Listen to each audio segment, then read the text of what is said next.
June 1 నుంచి 7వ తేదీలోపు రుతుపవనాలు కేరళను తాకనున్నాయని వాతావరణ శాఖ అధికారి జగన్నాథ కుమార్ తెలిపారు. ఏడాదికి ఒకసారి వచ్చిన మన్సూన్ సరళి మారుతూ ఉంటుందని పేర్కొన్నారు. రానున్న వర్షాకాలంలో 94% వరకు వర్షపాతం నమోదయ్యే అవకాశాలు ఉన్నాయన్నారు.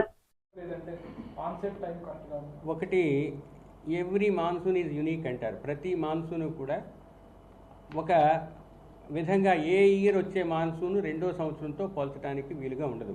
కానీ గత కొన్నేళ్ల నుంచి అబ్జర్వ్ చేసినట్లయితే జూన్ 1వ తారీఖుకి 7 రోజుల స్టాండర్డ్ డీవియేషన్తో జూన్ 1 నుంచి 7వ తేదీ లోపల కేరళ తీరాన్ని తాకే అవకాశాన్ని సూచించాము.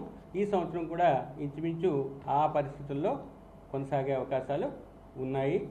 ఇక నిన్న లాంగ్ రేంజ్ ఫోర్కాస్ట్ ఇష్యూ చేశారు.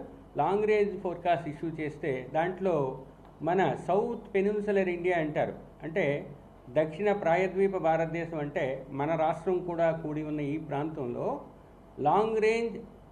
లాంగ్ పీరియడ్ యావరేజ్తో పోల్చినట్లయితే 87 సెంటీమీటర్ల వర్షపాతం ఉంటుంది. ఆ వర్షపాతంలో 94% లేదా అంతకన్నా తక్కువ వర్షపాతం నమోదయ్యే అవకాశాలు మన రాష్ట్రానికి ఉన్నాయి.